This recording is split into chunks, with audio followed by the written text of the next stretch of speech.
Meeting to order at 7 o'clock. Let's rise and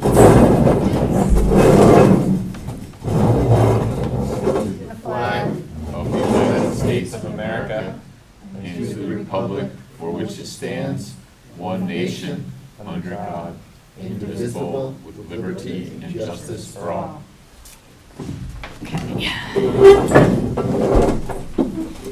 Okay, thank you, everybody. Welcome. I'm looking for a motion to approve the agenda. Would someone like to make that motion? So moved. Okay, Rich. And second? Second. I'll second. Okay, Sarah. Anybody have any changes, additions, or comments on the agenda? Okay, hearing none. All in favor? Aye. All right, everybody's good. Unanimous. Okay, public input and announcements. Do we have any public input? Not in the room, and we have a small audience online, too. Anybody online, chat if you want to talk. Okay. So we won't discuss those comments. Okay, approval of the minutes from 4/16/25. Anybody want to make a motion to approve those minutes? I'll make a motion to approve the minutes. Okay. Second. Second. Anybody have any changes? Just Yep. at the risk of vanity, it's my name is spelled wrong throughout the minutes. Well, let's fix that, Yes. absolutely. My father told us the clerks with the E's were the ones with money, or the other ones. Oh, okay. I think I might have started that. Okay. Anybody else? Okay. All in favor? Okay, any opposed? Abstain? No? Okay. Okay, student board member, I don't see Yep. Bronson. Is, And I if he think we shows probably up, won't have Bronson, but we can, what you were just going to say. yeah, if he shows up, we'll give him a spot. He has this race tonight. Yeah. He's performing. Yeah, okay. All right, intervention update. I'm assuming that As might be Deborah. why Deborah Gardner-Bosch is here. Welcome, Deborah. That's why I'm here. Thank you. So I'm going to talk a little bit about curriculum and all things literacy, talk a bit about some of our data and our elementary reading intervention, because I'm the coordinator for literacy and MTSS and the mentor coordinator. I'll spare you a mentor report. So I just wanted to start here by telling you why I picked the things to talk about. I want to make sure that I talk real briefly about the trajectory of the last 4 years or so with what we've been doing here in the district with literacy, and to share some updated data. And for those who are new to the board, make sure people understand a bit more about MTSS, what it is. It's a lovely title that nobody ever understands, and also give a little bit of an overview to the intervention team. And you could go forward twice. There you go. So I'm going to talk a little bit about where the changes in our literacy program started, and it was sort of in the 2021-22 school year. We had an opportunity to work with the Vermont AOE and the CCSSO, Council of Chief School Officers. There's another S in there. And it was an opportunity to work directly with reading researchers. So we had a small team of teachers who did that. We were quite successful that year, shared with other teachers. The next year we had more teachers who wanted to be involved with the program, and instead of working with Nell Duke, the next 2 years we worked with Dr. Sharon Walpole, who's out of the University of Delaware. And she is the author of the curriculum that we ended up first trying and then adopting bookworms. It ended up that there were so many folks from around the state that were involved in it that they, had to split and have 2 different groups. We were able to host people from all over the state at Clarendon, and we hosted again in January a team from Rutland Northeast. So one of the things that changed, if we look at the aims, is we had some new goals, and we had goals for pre-K that kids could reproduce most initial consonant sounds in text that they were generating that was personally meaningful. At the end of kindergarten, you could read and write CVC words, and then they started mostly being able to be on level for fluency. So as we went through this process, we ended up being able to take teams of teachers and administrators from here out to Oregon on part of the grant that we had through participating with this program. We were able to buy materials for pre-K teachers and really strengthen a bit of our connection there.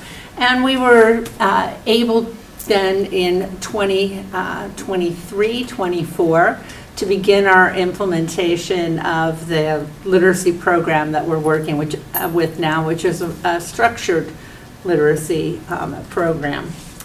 Anyway, in addition to all of that, I think we're 2 up.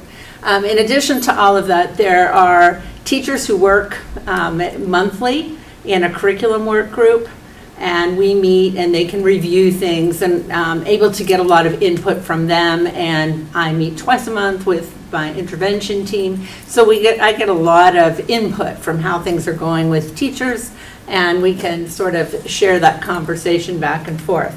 So one of the things that you want to ask a question? Well, yeah, I noticed that there were no teachers in the Wallingford Elementary group on that. Yes, there isn't. This last year, we've had a lot of turnover with teachers at Wallingford, and we did not have a participant this year from Wallingford. Hopefully that will solve next year. I tried very hard. Okay. I tried to be very charming about it, but it didn't work. People have a lot on their plate, and we had a lot of new teachers. And I think new teachers. And when you're a new teacher and you're being asked to work in a curriculum sort of thing, it doesn't feel like the best use of your time necessarily. I understand. I just was surprised to see that. Yeah, that's only happened this year, that was really why. So we can take a quick look at some of our fluency data. There's certainly still some room for improvement here, but you'll see that you won't be able to read on there, but I'll tell you, our 3rd grade students, we had 65% of them in the winter that were meeting or exceeding benchmarks.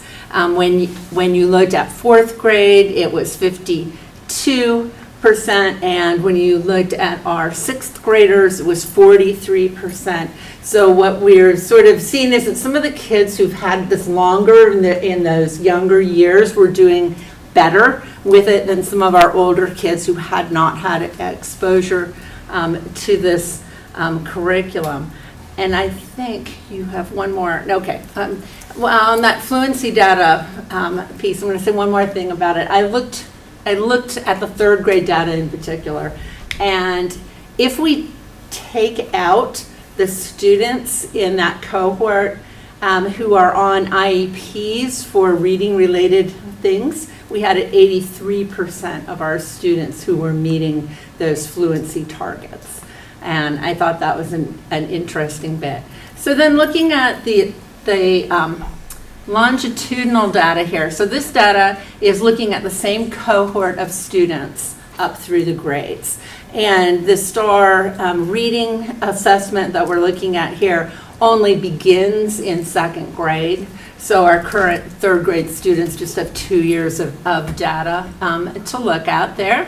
So they've been staying in the mid-70s for their meeting their benchmark or above.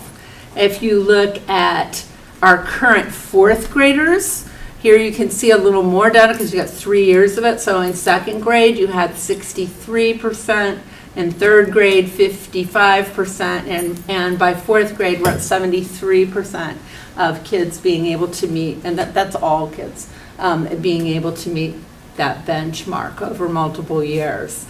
And then we've got the same data for our sixth grade students. So that data reads 57% when they were in third grade, then 60% in fourth grade when that group was in fifth grade at 58, and this year at 69%. So, and that's district-wide. So we are seeing some improvement in these other measures, which is helping us to feel good about what we're doing. If you look at this percentile rank for students. So this is all of our 4 schools here. And from 2 years ago to this year, we've had an overall improvement of 11 in our average percentile rank. You can see some of the schools improved up to 17 points on that percentile ranking. That was from 2 years ago to this year. And the other comparison is what has happened from last year to this year. And again, the average gain was 7 on the percentile rank in all schools, still showing improvement in year 2 of implementation. So how literacy and connects to all of this is that, MTSS is one of those fun things. There's nothing that happens in a school system that really doesn't fall under MTSS because it's working with both general ed and special ed, looking at preventing any academic, social, emotional, or behavioral difficulties, and then really looking at how you can improve learning for all students. And it has built into it wanting to provide more differentiation and intensified assessments, instruction, and interventions. And this, the goal of all of this is to make sure that all of our students can succeed. So that differentiated reading instruction is just baked right in to bookworms. It's part of what is in there because it has 2 45-minute blocks. So it's got an ELA block, a little more writing in that block, and a reading block. So that's 90 minutes there. And it has another 45 minutes differentiated reading block that's baked right in K5.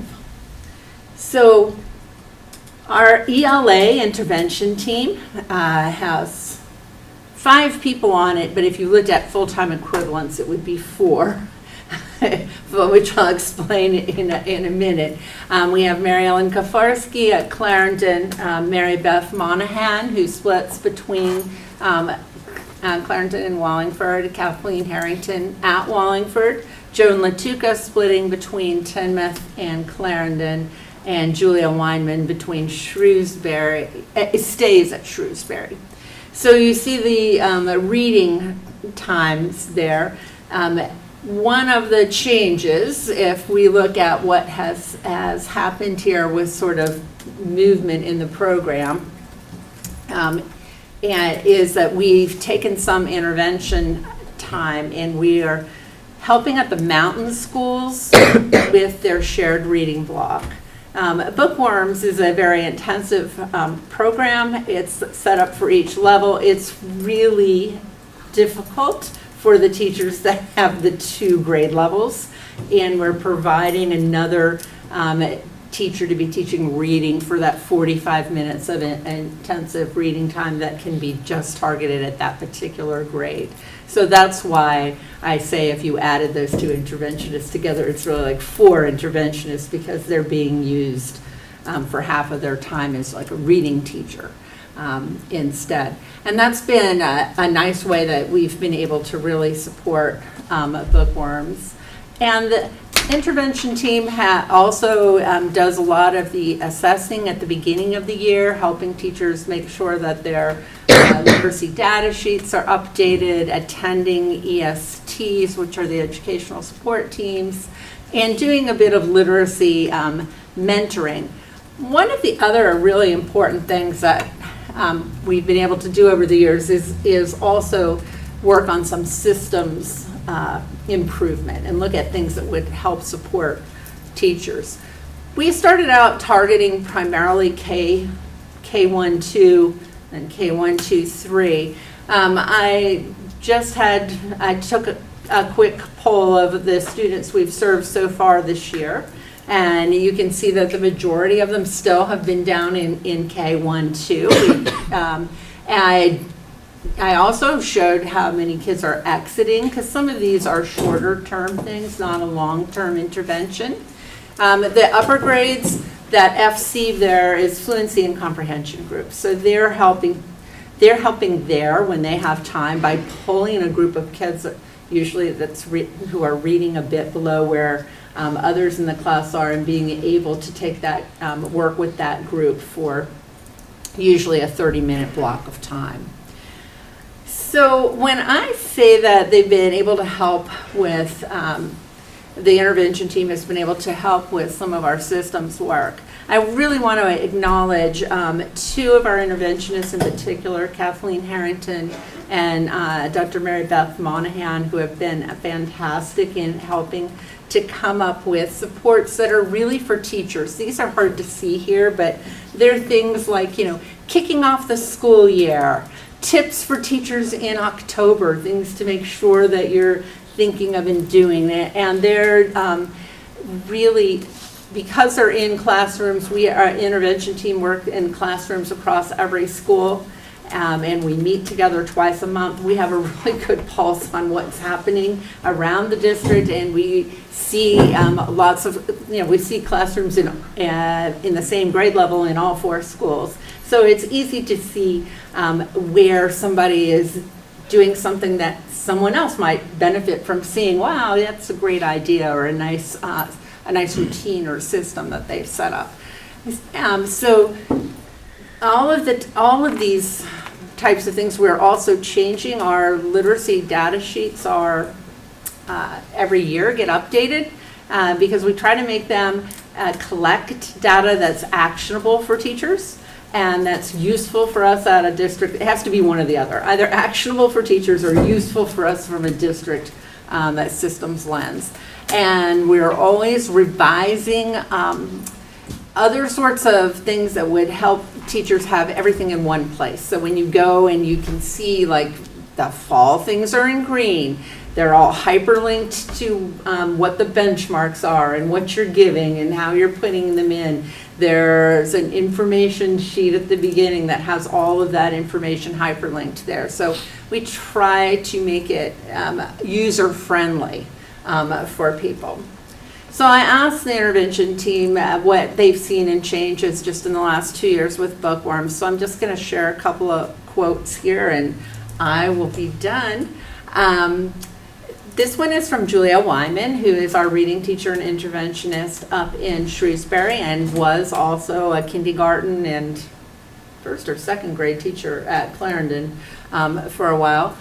Since the implementation of bookworms, it's been exciting to see our learners really take the time to intentionally use their knowledge of phonics to work through unknown words in a text, instead of making quick guesses using what they know about a word's initial sound, which was always one of the issues with our previous program that encouraged that. So as part of the bookworms curriculum, students are reading more challenging, sophisticated, and thought-provoking texts every single day. The amount of reading change in it is really vast. There is a palatable excitement around books in our building, and it's not unusual to hear students chatting in the hallway about the books they're reading in their classrooms. Our students' reading stamina, vocabulary development, and ability to have thoughtful discussions has dramatically increased, much in part to bookworms. And it's sort of interesting, even across schools at times when kids have been friends and get together, they're reading the same books and have been able to talk about them. Last quote I'm going to leave you with is from Dr. Mary Beth Monahan. Oops, I've got mine, so I can't read it. After 2 years of teaching bookworms and participating in various professional development and instructional coaching opportunities, teachers just know so much more about literacy development, milestones at each grade level, evidence-based practices for teaching reading and writing, and how to use assessments to guide instruction. The overall level of teacher knowledge and expertise has grown dramatically, and when teachers know better, they do better. More and more readers are meeting grade level benchmarks, and it's so gratifying to see how all the hard work is paying off and making a difference for learners. So, hopefully I've met my goals. We are able to talk a little bit about literacy, where it's gone, and share some data and give you a bit of insight into the intervention team. And I'm just going to leave you with one last thing. I am retiring this year. I have worked for this district since 1983, and that is a very long time. There have been so many changes here. I started back in the Henry Burnham era of teaching here. I've taught in all 5 schools. I've taught all 12 grades. I haven't taught preschool here, but I did student teach in preschool. I have been to well over 100 professional workshops over my time. I've completed 3 more degrees in the years I was here, a master's and then a doctorate in educational leadership. I know that I've done more than 42 extracurriculars because I've always done at least one a year, and even all the time I've been working in the central office, I've still been doing the Interact Club.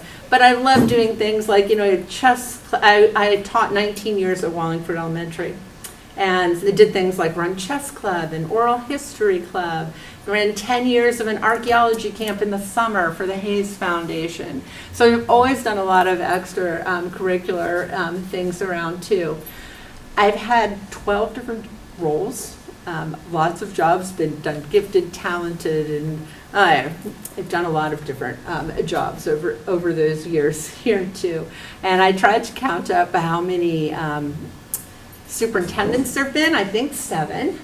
But there have been 7 principals in this school alone in the last 10 years, or 12, 15 years maybe. Mm-hmm. So there's been an awful lot of change, but just hundreds of colleagues and students and community members over the years, and just want to thank those of you who are willing to keep working for this school district to make it a better place. And I want to honor all of the teachers and wonderful leadership team that we've had here over the years. It's been a privilege to work here, and I really appreciate the hard work that continues with the wonderful teachers that we have employed in the district here.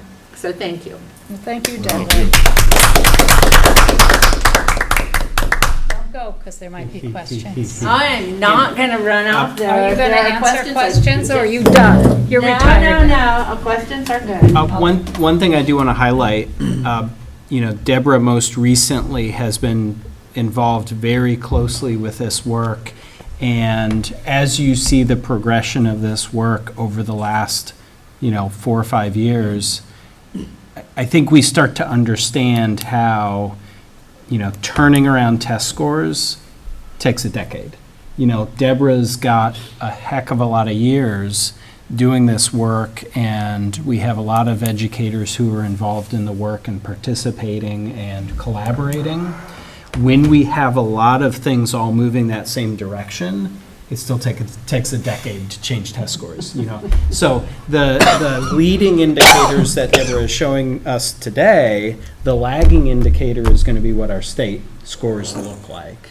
So I think a huge kudos to Deborah and the work that she's done and the educators who have been involved with it.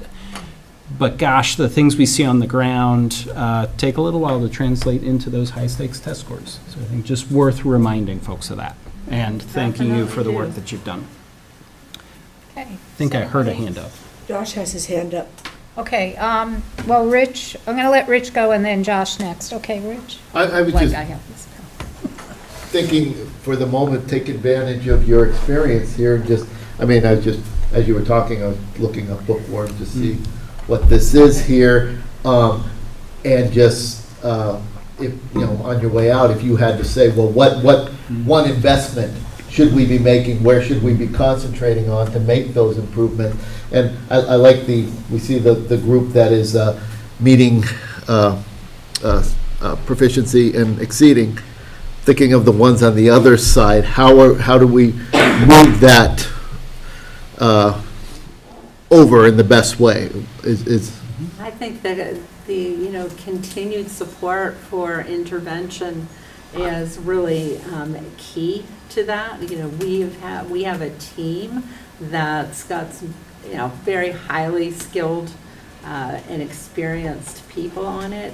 That makes a difference.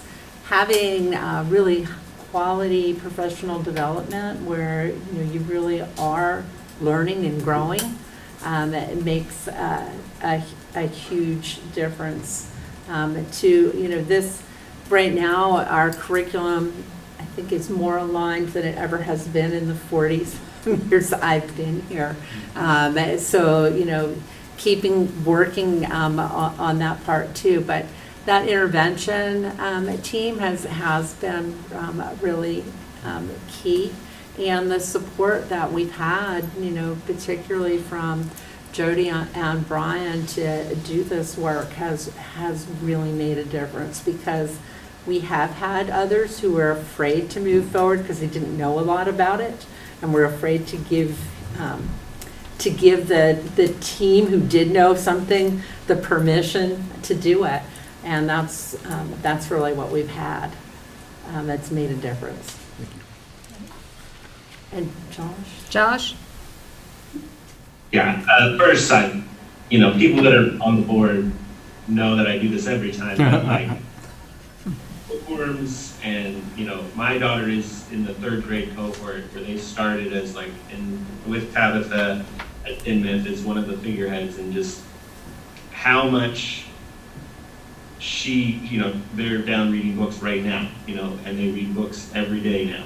And even my son, who's in kindergarten, he before bed he reads books, and they enjoy it, and it's not suffering. And I know maybe there are exceptions or whatever, but they got those skill sets because of the Bookworms program, and the idea that a very experienced teachers are still willing to be like, oh, here's a new program. Let's try this out, makes such a huge difference. So I want to praise all the teachers that bought into that system too, because it's so hard, because it is. The system before it, the whole country got sold a bill of goods that was just wrong.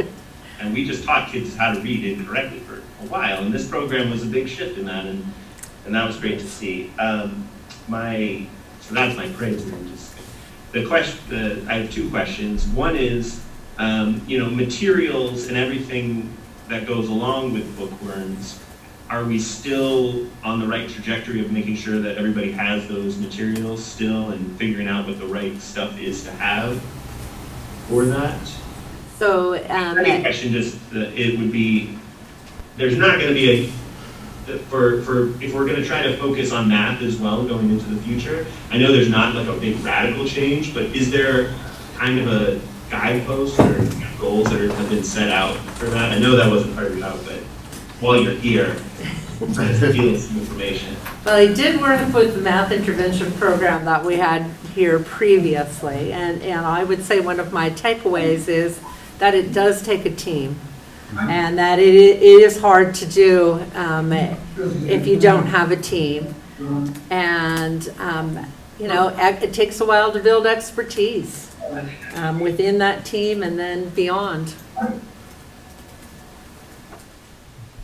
Oh, and as far as materials, there are still some classroom books and other things that are supportive that over time hopefully we'll be able to add. We were sort of able to supply the bare minimums and then the journals and things that the kids needed each day. We were not able to supply the suggested classroom library for everyone.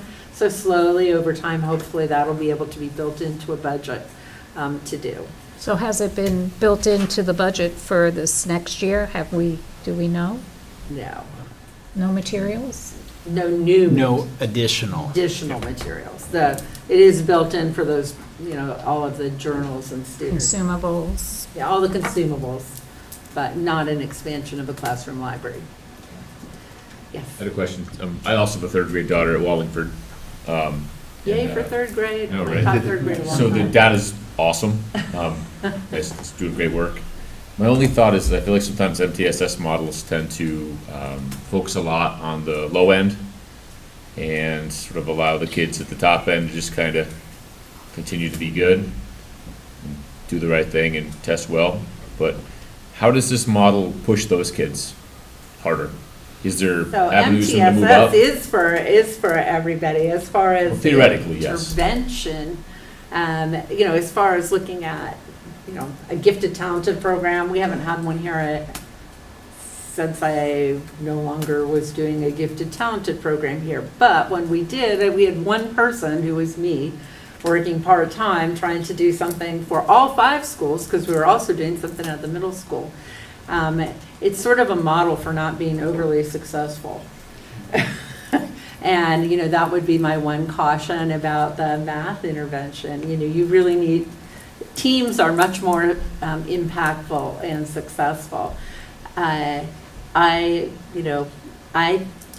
love the fact that all students are being exposed to grade level material now. And what used to happen is that many of our students who were at below grade level weren't exposed to books that were stretching up at the top level, and Bookworms is doing that. And just by the fact that you've got books that are more sophisticated, that have higher lexile levels, that have more sophisticated topics in them, that's helping to stretch that for all students.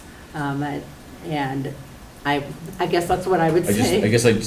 I maybe I misinterpreted what you just said. You said that all students are exposed to books at grade level? Yes. Students are not exposed to books above grade level? Well, books above grade level, no, they're just in a stretch. The lexiles are like at a stretch. So Right. they have things that are at the top level of that sort of stretch band. Certainly students are exposed to having classroom books that are at all sorts of levels and free reading kinds of books. But in this differentiated reading block, if you've got students who are reading far above, then they're reading books that are far above level and discussing that in their fluency and comprehension groups. But they're not, the shared reading books that are for everybody are at grade level. No, I understand that, yeah. Yes, but, so the differentiated block is a place that you can get above grade level books in your fluency groups. And that is something also for looking at more classroom books to support exactly that. I don't want to take too much of your time here, but. I missed a couple of acronyms there. Oh, we love our acronyms. I haven't been involved in education for a while, so they're probably new. But what's MTSS? So multi-tiered system of support. And Vermont wasn't happy with just that acronym. They had to add VT in front of it and then make the MTSS lowercase, just so that it's a little more complicated than a plain old MTSS. But the multi-tiered systems of support are just all those kinds of things that are helping, the behavioral, the academic, the social, emotional, as I was saying. And what's ELA? English language is the English language Arts. I was going to say. You know that. Yes, ELA. Any others? Anybody else? Let's see up there. Just happy retirement. Thank you. Yeah, you'll love it. It'll be an adjustment. You'll make it. Thank you. Thank you, Deb. Thank you, Deborah. All right. Thank you for Kim, I think I saw you up there. I'm here. Hey, how you doing? Good, how are you? Good. Kim Maneri is, what's your official title? Athletic director? Middle school, high school athletic director. All right. Well, welcome, Kim. Thank you. So I shared with you an update, kind of short this time. Spring season's like just in full swing now. So I just wanted to go over, you can see that we have 136 student athletes, 7 through 12 registered for spring sports. You can see it broken down into how many students attend Mill River. And then we have about 37% of our student body participating in spring sports this season. We have a varsity baseball team that we're currently in a co-op with MSJ, so our varsity players play at MSJ, and the JV team plays at Mill River. This is a 2-year agreement that we went into to sustain our baseball program and to help out and grow the program. And it gives the opportunity for a JV team. So we are hosting the JVs at Mill River, and then MSJ is having the varsity. Softball, we just have a varsity team this year. Middle school softball, we have a combined 7-8 team. Middle school baseball, we have a 7th grade team and an 8th grade team. Ultimate Frisbee, we have a JV team and a varsity team. And then middle school track and field, varsity track and field, and then unified basketball, which is a varsity team. Our unified basketball team just clinched the SBL co-championship today. Oh, nice. So Awesome. They finished 7-0 in the regular season, and playoffs will start next week. So we're hopeful for 2 home games here at Mill River. So that schedule will be posted hopefully by Saturday. We have some games left on this week with some other schools in the league. So just on there are some hyperlinks for information where you can find schedules and the website for the sports,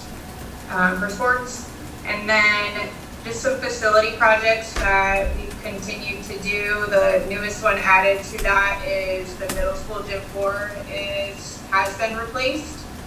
It looks fantastic. If you've not seen it, stop by and take a look. And I do believe that we had gotten the approval from you to do the high school gym floor. So we're in the works with Danaher to secure a date, because that's about a 10 to 12 week project. So we are trying to finalize the best time to start that, obviously with school's out, summertime. Not this summer, but it would be the following summer. And then just quick with elementary, this is the second year that we've offered spring sports. We have, if I can do math real quick, 41 softball players, 3 through 6. So we have 3 softball teams. And it's a mixture of 3 through 6, so 3 different teams for that. And we have a 3-4 baseball team and 1-5-6 baseball team. This is always tricky in the spring now, especially because we have some more teams participating at Mill River with field space. So we've really tried to have all the elementary teams practice at Mill River and play games at Mill River. We've been working on the middle school fields to make them playable.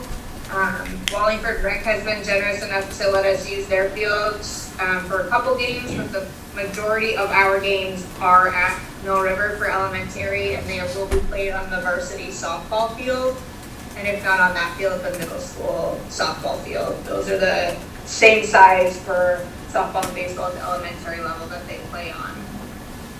So it's always a struggle. I know I had some upset people today because I canceled games. Middle school games, our fields were underwater, and to play games and make the fields more unplayable is not something that I am willing to do. So I had some upset coaches at me, but in the end it's my decision to make for what's safest for our athletes and make the facilities playable. This week has just been unimaginable for athletic directors because we've had to reschedule pretty much every day. And if you know anything about athletics and high school athletics right now, umpires and officials are few and far between to secure, especially at the varsity level. So scheduling middle school games and rescheduling those, it's a shot in the dark if we're going to get an umpire for this rescheduled game. But it is what it is. This will happen in the spring. So that's where we're at with spring sports. And then I just want to leave you with Mackenzie Blonda, who has been doing our district AD elementary level, will be leaving. She was offered the Proctor AD position, and she will also be teaching PE there. So that position as an elementary AD will be open. And she has done some amazing work in the 2 years, and she has really grown. So I'm excited for her to be at a high school level and see where she goes. Okay, thank you, If there are Kim. any questions, I can answer those. Anybody have any questions for Kim? I have a question, Yeah, go. because I've been out of education for a while. Could you define what middle school is, and where is the middle school gym? Oh, okay. So MS is middle school, which is 7th and 8th grade. And at Mill River, we have 2 gyms. We have a high school gym, which is named after Dean Houghton. And then we have the Joan Holden gym, which is our middle school gym. Which if maybe after the meeting, someone could walk you down and show you. It's right off the cafeteria. Yep, we can do that. All right, Kim, I had a question. I know, I live right by the Chip and Hook ball fields, and so I know that the Rutland County, I guess it's Rutland County Little League. Yeah. Yep. Are kids playing in, when you talk about the 5th and 6th grade baseball, 3rd and 4th grade baseball, are kids playing in the Rutland County and school sports, or are these separate? They're 2 separate, and one of the main reasons we started spring sports last year was getting push from parents because the prices of Rutland County Little League were increasing. You have to pay to play in that league. Okay. So this is an option for school-based sports. So there are still students in the district that play for Rutland Little League. And you'll see, Wallingford, I believe Clarendon now, and I think the Chip and Hook fields, Rutland Little League puts money into all of those fields to redo them so that they have first dibs to play on them. So, yeah, they have to pay to play, and the elementary students have the option to either play for Rutland County Little League or to play on a school team. Okay, thank you. You're welcome. And, I guess I have the most questions then. I was wondering about, what is it, disc golf? Ultimate Frisbee. Ultimate Frisbee, where do they go for that? So they play on our soccer football field. Oh, And we make a field within that for them. And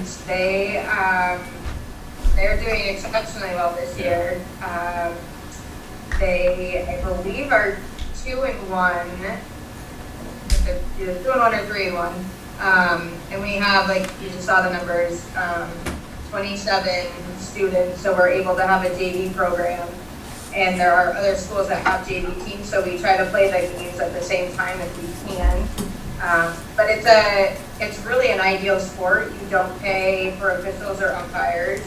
The students officiate the game, and Ultimate Frisbee is the spirit of the game. So it's very it's rewarding, but it's also like curiously to watch these kids because some who have never played before get so competitive and kind of heated in the moment. And it's funny to see Emma Weatherhog and Lee Squire just kind of remind them what Ultimate Frisbee is about and how it is, for the spirit of the game, and you have to come together and you have to problem solve. So it's also a sport where a lot of students don't necessarily play another sport, and this is something they come out and do and have a great time at. So again, check the calendar out and stop by for a game out back. They're 90 minutes long and they won't go over that, but they could end before that, so. Great. I have a question.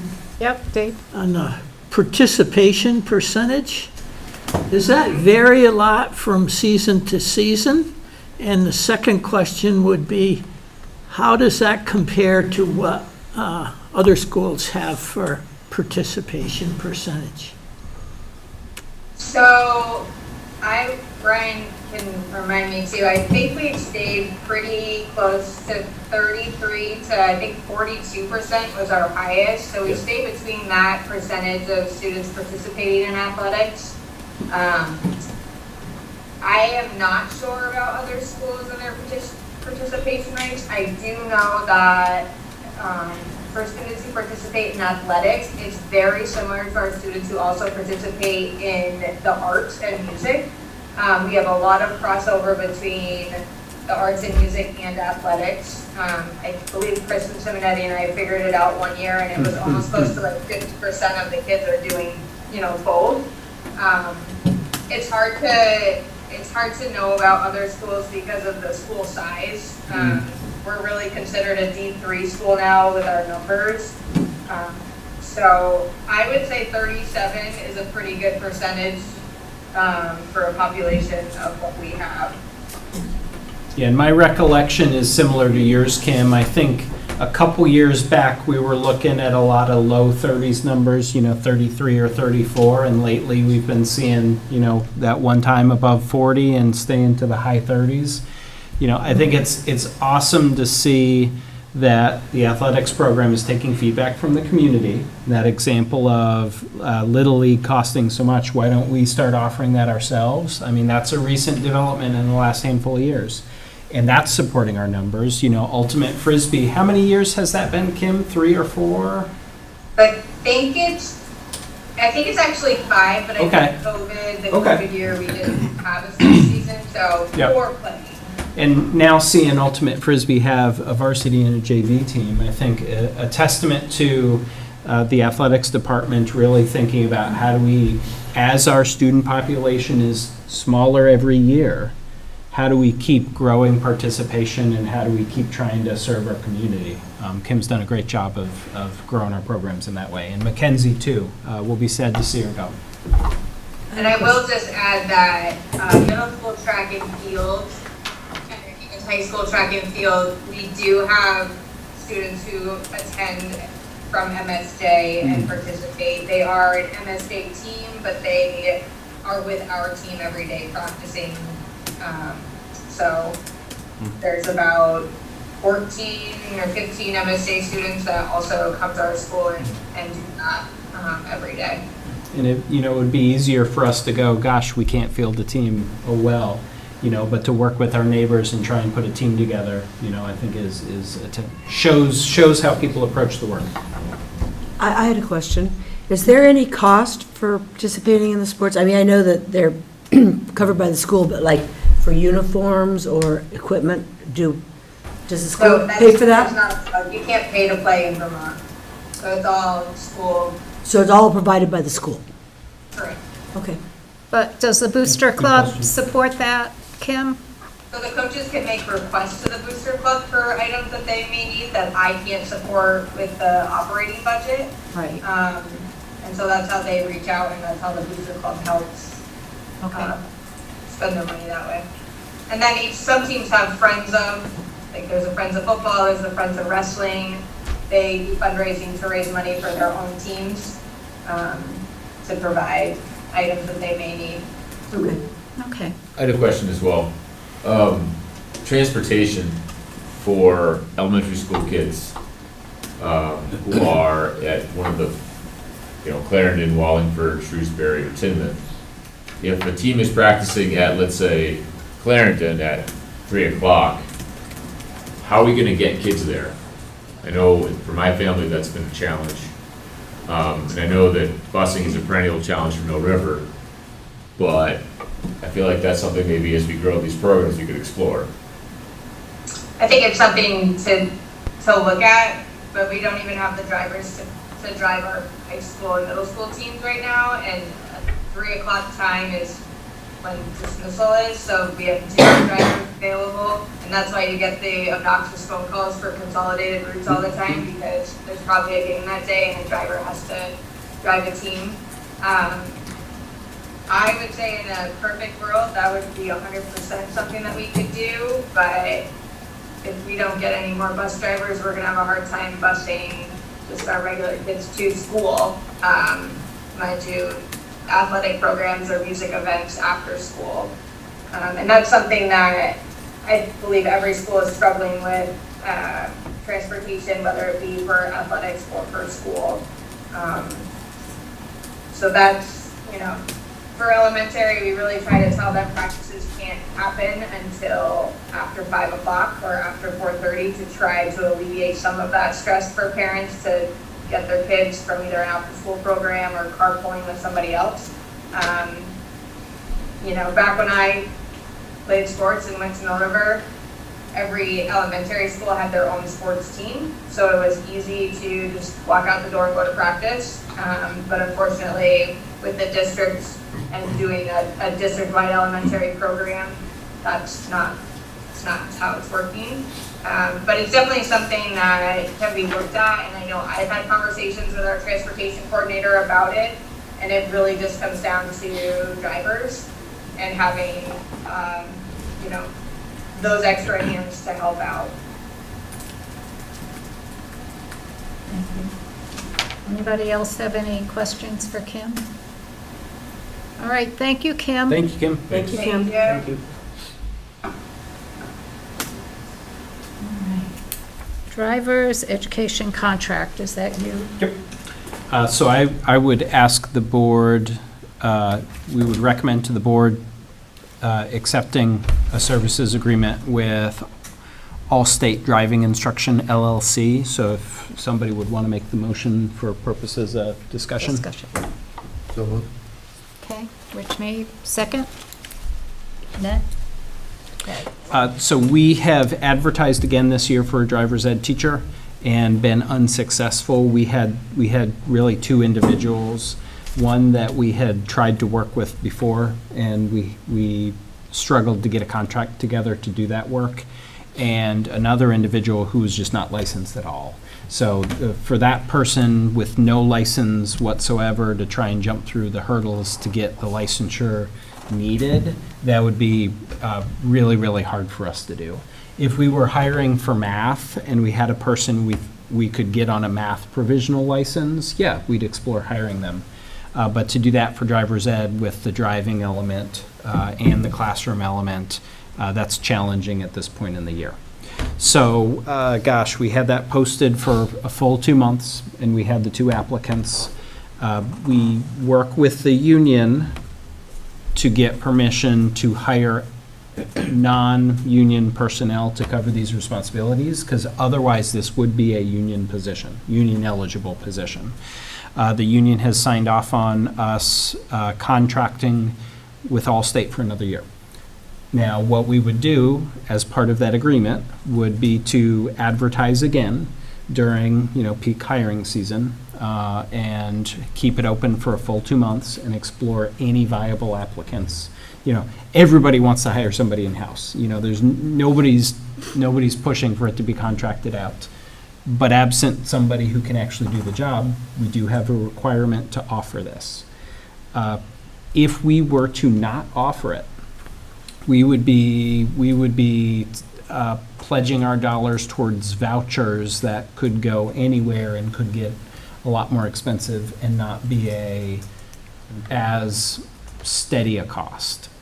So that could fluctuate a lot more. So I think the administrative overhead of trying to deal with vouchers gives us a really strong reason to go with contracted services versus vouchers. So could cost more and have our people working more to do a voucher system.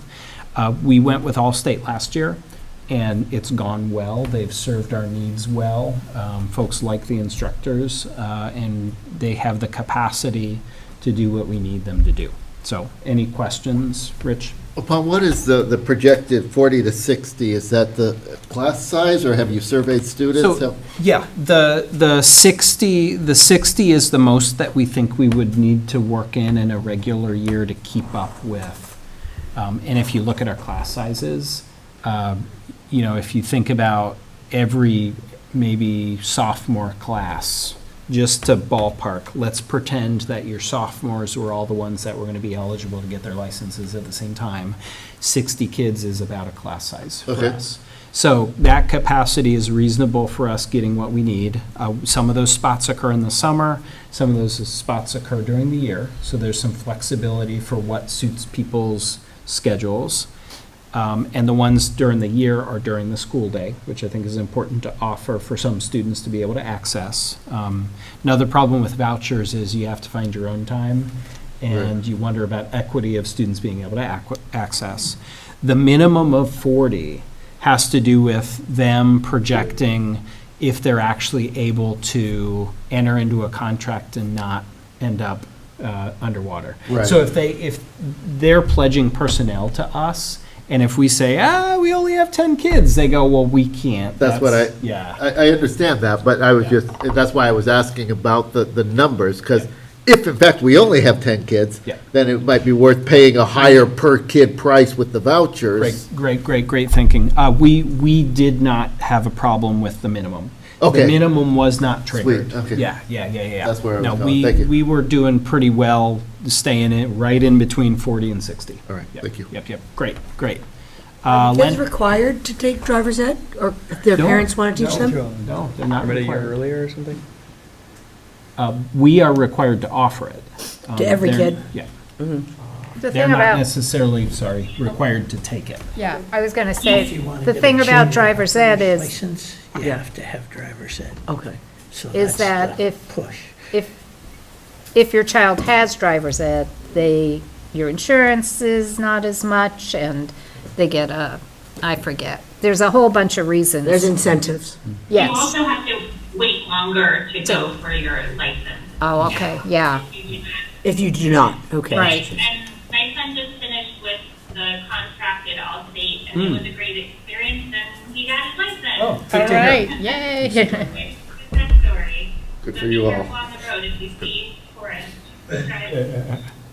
Okay, anybody else have any? Len, I think. Len? Yeah, just a Oh, yeah, see. question or two. What, are we doing anything with the driver's ed car? Yeah, we actually are planning to get rid of it. We had, last year, we had the conversation of, well, it's right on the cusp of, could we make it another year or not? So we hedged our bets and we said, we're going to keep it. We're going to see how Allstate goes. We're going to try and hire again. And if 2 years in a row we're contracting, yeah, we're getting rid of it. We didn't want to turn around and have to budget for a brand-new vehicle this year, which is what we would have had to have done if we got rid of it last year. So we have driven it, every couple of weeks, we'll drive it around the block. We did get it inspected and looked at, and now that we know that we can't hire, we're going to turn around and get rid of it. So great question. That was a year for us where we wanted to keep it a question mark and not jump too fast to do anything that might not work out in the long run. Does that have the passenger side brake? Yeah. Well, and that's what I was wondering. The other thing, just in terms of doing driver's ed, I think it's important, having driven with a couple of older kids, like 18 and 22, and they had to wait, even though they're of age, but they had to wait like 3 to 4 weeks in order to schedule an appointment to get their license itself. But my other question is, are these instructors able to give the driver test? Because I know Mike Pluta was qualified to Yep. actually give the test in the driver's ed car. I believe, don't quote me on this, but I believe that they offer that, but you would have to go out and do that on your own, and I think they charge a nominal fee for that. So I think they will do that if requested, but then that's a private thing that they arrange outside of school that, So they don't have to go to DMV to take their test, if they arrange that? I don't, Len, can you explain how that works? I don't know exactly how that works. No, they Say that don't. again. How does that work if they do the driving test with the instructor? Do you not have to go to the DMV? The driving instructor had, like Mike Pluta had to go through a program Yeah. so that he was certified in order to give the license test. Do they just do the test here and then give them paperwork, or do they have to go to the DMV with them? Do you know that one? They do the test there, then they pass them, and then the student needs to take the paperwork up to DMV, Got it, and they just process it. got it. So it's a little lower stakes because you can do it here with the person you've been driving. And in with. a vehicle you're familiar with? Yeah, so. Yeah, that was the biggest advantage of it, was you're driving with the same person you've been driving with, Yeah. you've got the same car. Yep. Big deal. And so the advantage was in your favor in terms of taking the test, so. Okay, Great. anybody else? All right, all in favor of entering an agreement? Anybody opposed? Okay, Great. And that's a note for Finance Committee to think about next year, looking at transportation budget and thinking about buses and vehicles, because we are going to get rid of that. And we aren't necessarily going to be contracting these services out forever. So that's something just to keep in mind. I'm sorry, just one more thing. We used to be able to get them from the car dealers. They would literally let us use their vehicle because it was free advertisement for them. Oh, interesting. In terms of, we used to have two. We had a standard and an automatic from up on Route 7 heading north. It's not there anymore. But anyways, my point is that they would actually give us their cars. I taught one class, and we actually, outside of Mill River, and we actually got a car from, at the time, it was Smith Buick. So I don't know how that works anymore, obviously, but. Worth exploring, though. yeah, or just even a lease seems like it might be. Yeah. Because yeah. there's not going to be We- huge mileage, I would assume, on the car. Yeah, we did, there were years where we leased them, there were years they gave them to us. I mean, as I say, at one point, they were giving us 2 cars a year. Right on. Okay. I don't think there's too many freebies in there. Yeah, I maybe know, not. I'm a But little You can skeptical. lease them. Hey, we can always ask. Whether it's No- cheaper to lease them or have your own, like Mill Riverston, I'm not sure. Yeah. Oh. No is the worst they can say if we ask, so we'll explore all those things. Okay.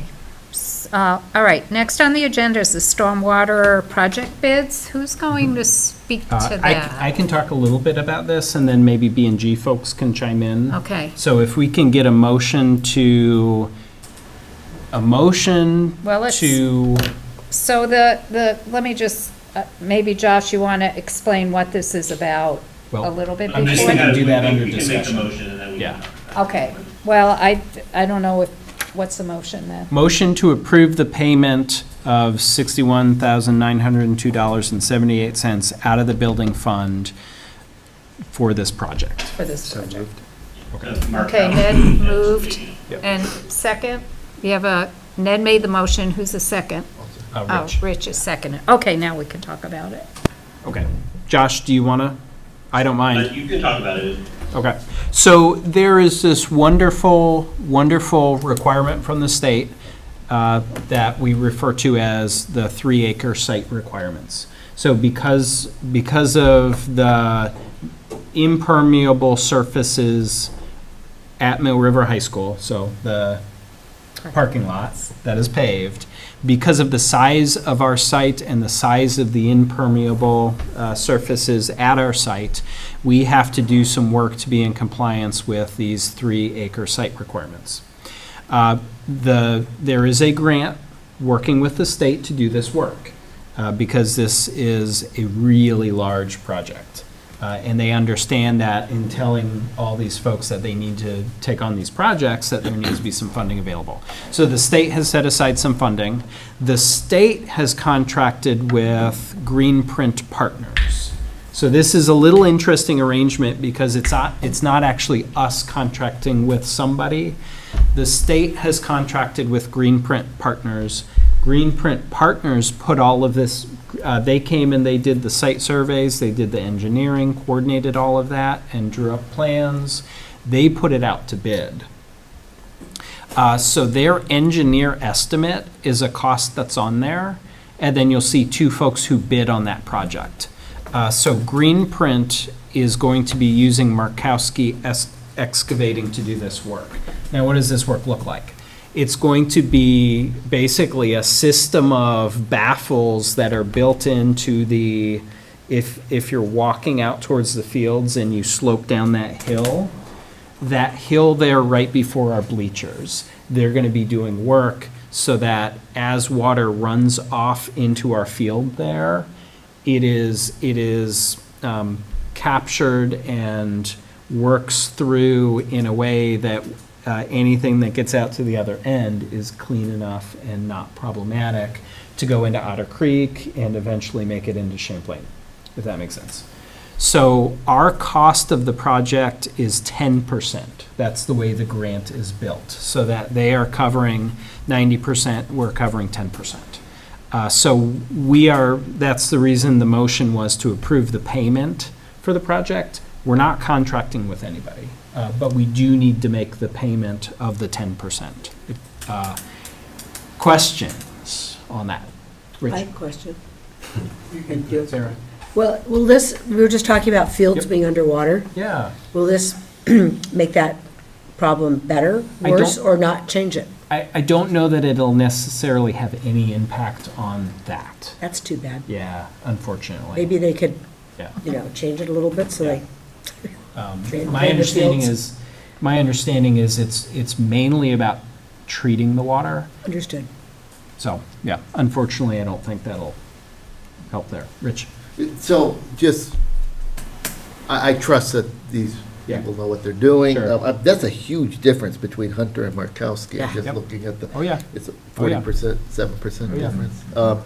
But is the choice that they've gone with Yep. to address stormwater as we're experiencing it today, or stormwater as we're going to Yeah. experience it within the next 10 years? That's a really good question, and I don't know. And I don't know that any of us know that here internally. This has really been their project and their funding. But the state Yeah. has an oversight? Okay. Yeah, and what they've done is they've selected Greenprint Partners to make sure that the project is done in a way that we're in compliance with the requirements. So, we'll see how that goes. Yeah. Yeah. Will this happen during the summer? Good question. I believe at this point in time, there's no way we could get this started sooner than summer. It might be worth also looking at Yeah.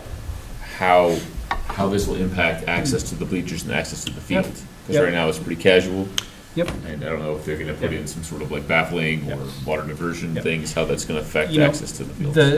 At the point where we updated those bleachers, Tim and Kim were looking at all of the plans and having discussions with them, and we put the bleachers where we put them, knowing that this project, that's how long this has been in the works. This has been really about a 2-year planning to get to today.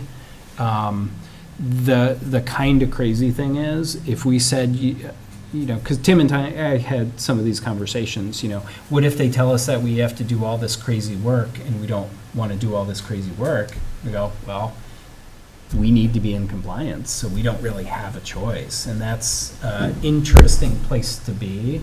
If we were to say, you know what, actually, we don't think we like this. The funding's not going to be there next time around if we do want to do something, and we still need to be in compliance with it at some point in time. And that, that's not a bet that I am willing to take, that this maybe goes away or changes, or we could do it in a better, different way. That makes me pretty uncomfortable. David? David? Does 61,000 put this to Yep. bed permanently? It should satisfy the requirements as they stand today. Does this include paving?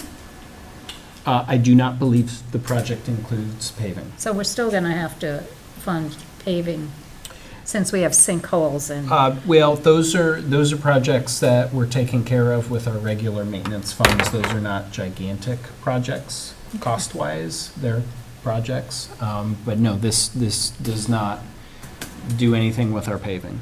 You know, we were actually wondering, were they going to tell us that we had to do something? Because we paused on touching our parking lot till we knew what this was going to look like. Because if they told us something like, actually, you need to rip up half your parking lot, you know, we didn't know. But what they're doing is going to address things in a way that we don't have to reconfigure our parking lot. Have you paid anything previously for engineering or anything? This is a Not on this one-shot project. deal. Yeah, this project has been, there's been no cost to us up until the final project here that we need to contribute the 10%. Yeah, Sarah? So I know we have to do the project, but No, we don't have to, but but have you, we probably should. I mean, it needs to be done. I hear you. But have you actually looked, like, on impacts of layout and game fields and seating? Do you see any, like, red flags that maybe the project could just be adjusted, is what I'm saying, if needed? There was nothing that Kim and Tim saw when they were working with the engineers, except pointing out our wellhead, and they did do some reconfiguring, readjusting. Okay, so they've had yeah. stakeholders involved in that. They didn't just come out and look and give us a plan. Okay. There was a revision of the plan after we, Okay. Yep. Good question. Josh, question. did you want to say something? Oh, I just wanted to reinforce the point that it was 2 years of this. Oh, yeah. And we were already out of compliance before this process started. Yep. So this is them, you know, we're actually catching up on a project that should have been done previously. And it is, and then my other point was, the reason why we haven't been paving, is this conversation actually started by a board member like 3 years ago being like, we need to repave Mill River. Yeah. And then it was like, oh, actually, we don't know what it turns out we're out of compliance with this thing. We need to have that done before we can even think about what we're gonna do for paving. And the estimate has gone up quite a bit Yes, it has. over the couple of years, Yes, it too. has. It's like And to the double. point of the excavating, it might be a job that they didn't want. Yeah. So- Yeah, fair. Yes. What's happening at the elementary schools? They do not trigger this in a way that we have to work to be in compliance. Good question. Yeah, Yeah. there's not another one coming down the pike.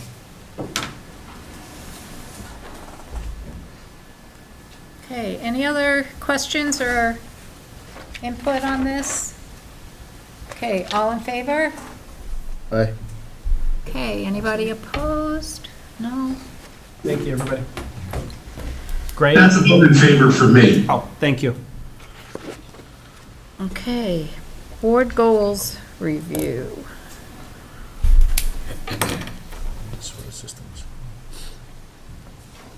I'll throw those up on the screen just if Yes, that's okay, helpful. I probably should be somewhat more involved in this. If I can find my tab, come on, where'd it go? There it is. Okay. A little bigger.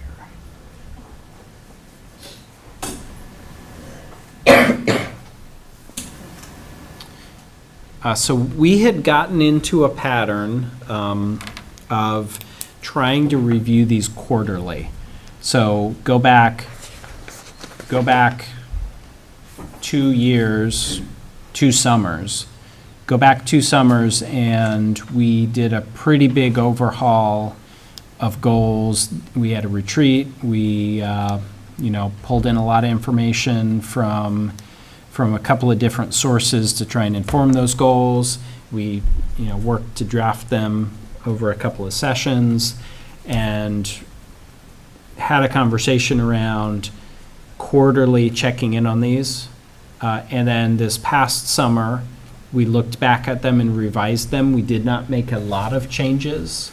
And then this year, we recommitted to trying to look at these again quarterly. As we had a couple of new board members and we knew they were coming up, we bumped this a little later in the year than we normally would do it, because we felt it would be of benefit for new folks, especially thinking about going into a retreat maybe in June.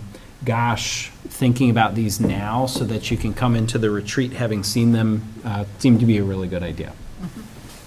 We had a lot of conversations around what makes a goal an appropriate goal, and something we talked a lot about was a goal needed to be something that was within your realm of control. So if the board were to set a goal that math scores were going to go up 3% every year, we would ask the question, how is the board going to do that? So using that sort of litmus test of, is this a board goal or not? Is this a board goal or a teacher goal? Is this a board goal or a principal goal? We landed on these categories: student-focused, support staff, engage the community, and then safe and orderly facilities. So those 4 big buckets were places where the board felt that it was their role. And then we had some items under each of those 4 categories where we were going to work to do that. So my recommendation would be that at the board retreat, you look at these and do a self-assessment and really talk about, and actually, in fact, didn't we do that last summer? We did a self-assessment. I think we rated how we thought we did on these. So tonight might be a good place just to look at these. And maybe new folks, if you're reading something and you're going, well, what does that actually mean? Let's have those conversations. And then we'll do some self-assessment at the retreat and then revise goals as needed at that point too. Is that reasonable to everybody? Mm-hmm. Yeah. Okay. Sure.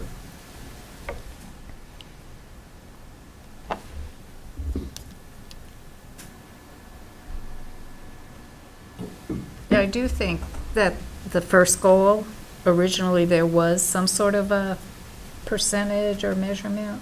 Is that Yeah, if right? you go back far enough, the board goals really did look like things like staff attendance will be X, You go, well, wow, how is the board affecting staff attendance? Student assessment scores were part of that. We looked at actually something out of the youth risk behavior survey data. We were setting goals around that, that students were going to feel connected to an adult in the building. So we had some really specific kind of micro, in the weeds goals before we transitioned to this. Rich? So Brian, Like 5 or 6 pages. It was really long. Yeah. Very Very. long. Yeah. And I think part of the idea too of this is like, especially because we are a very different board than when we came up with this template as well, was like one of the ideas was like the 1, 2, 3, 4, maybe those are always true, and then the stuff that's under them is where we can really change. And not to be said that we can't change what the wording or what those numbers are in the future, like at a retreat. And I think and I know, Rich, you got a thought. I think there's value in focus, because if every year or 2 your goals change, then you're never focusing and you're never making progress.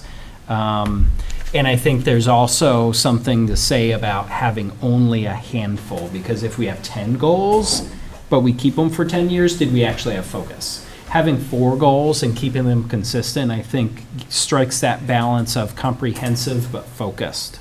Rich, sorry. I guess, so you said that these were generated Yep. 2 or 3 years ago. Or, Yeah. I'm just wondering what if we're going to meet in the retreat and Yep. revise and refocus on the Yep. goals, at what process are we assessing the goals? Where's the accountability come in? Yeah, it's really this group holding themselves accountable, actually, because if you look at some of these goals, they're not very measurable. I've seen So when we did this last summer, it was really, how do you feel on a scale of 1 to 5? Do you believe we've met this goal? So Right. not ideal in that they're not very measurable. You know, and I understand that a 5-page document's Yeah. going to be, Yeah. but I'm also thinking about just the specificity Yeah. of a goal, just to, And I think, for example, working to support staff through recognition and appreciation, you know, we did have some conversations about how specific do we want to get. If you get really specific, you have to do it. Yeah. If you don't get specific, then it's, well, yeah, we did that. So, you know, item D, we will do X during Teacher Appreciation Week. That can become something that's measurable, you know, and I think something too, we had a newsletter on here. I think we took the newsletter off, but board communication, we could be real specific and say, we will have a quarterly newsletter that addresses these items through the year. So I agree with you, Rich, that moving towards something that's more measurable and specific as those bullet points under would make for better goals. Yeah, absolutely. And I think that's doable. Yep. So are you saying, though, that under our goals, we shouldn't have, like, for the upcoming year, for instance, I mean, there's some big policy goals that the board is set out on, and also, like, obviously, attendance is a huge problem throughout the school district. You don't think it's a good idea to have topical, timely goals, you know, to try to address this issue? Because that may not be, it's not vague. So but let's take the example of attendance. Yeah, to say that, good, so the board Right. shall make a policy to try to improve attendance. Awesome. Continuously reviewing board policy, meaning that next year we will make sure we do an attendance policy or something. I think you can use this framework, but you just have to be careful of what are you measuring? What's your goal? Are you going to approve a policy, or are you going to have attendance improve? Okay, so just don't put it in. You see how one is definitely in the board's control and the other might not be? So I think that's a really good point, and we can be way more specific about what are we going to do to review board policy? Do we have some topical areas that we know we need to do next year? These don't seem to align to me to be smart goals, particularly, No, in any they're not. possible way. They're not very measurable. So, Yeah. Yeah. How do you so bring yourself? my sense is that we should come up with things that are a bit more measurable and Yep. specific. Yep. And then our administrative team would then take those goals Well, and work within that. But I right, want to be try careful move it there, forward. Yes. because these are not admin team goals. Admin team has goals that they set. These are board goals. So admin team can't create a policy. Does that make sense? Yes, to a point. So if we have goals that we want to see our district move forward in, Yeah. let's say improving literacy, Yep. right, math. Yep. So if we have a goal to, have, I don't know, 40% of our students proficient, easy goal. Yep. Let's say 80% of students proficient. That can be a board goal. Within that, we're going to continue to support professional development, we're going to provide learning opportunities, we're going to see other targets on here. Would our administrative team then not work with teachers and develop policy then to support that goal? So here's my Is that question. not how that works? Here's my question. Can the board move our proficiency levels? Well, I mean, obviously, no, not directly. So- But we can implement goals for our district. Here's the really challenging thing that we had to deal with in the past. We had goals where they did just that, and staff felt very differently about those goals than the board did. Did they feel Staff felt micromanaged? that they were imposed on them, and, oh, okay, cool, so now you're telling me how much I need to improve test scores. Okay, thanks. And I think it led to a culture here where folks were not very on board with the goals that were being set. What we do at every level is we set those goals. Our classroom teachers are setting goals. Our principals are setting goals that are going to be very specific and deal with things like that. But I think there was a big disconnect when the board goals basically said, proficiency rates will increase by X% next year. So then teachers went, well, great, well, what happens when we don't meet that goal? Whose fault is it? Ours. Well- Rich, sorry. When we think about, just in thinking about this, one, our responsibility, of course, is the oversight of the superintendent, in which case, You can tell the those sorts of superintendent. goals could be in our assessment of the Absolutely. superintendent when that 100%. comes due. So you sit down with the superintendent and you say, these are our priorities, I need to see motion here.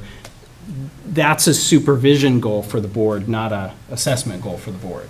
But the board is directing the superintendent. And I think I'm "Hey, agreeing with need you to-" and just Yeah, yeah, yeah. suggesting a way A way to toward do it, that. Yeah. Yeah, I agree. I'm not advocating necessarily for numbers, and that was just an example I tossed out there. But I do think it's within the purview of a school board to identify areas that they feel the school should move in. Absolutely. And And I think, what we have here is very vague, well, perhaps by so design. two things. Well, these are the board's goals. These are not, these are things that were created collaboratively by the board.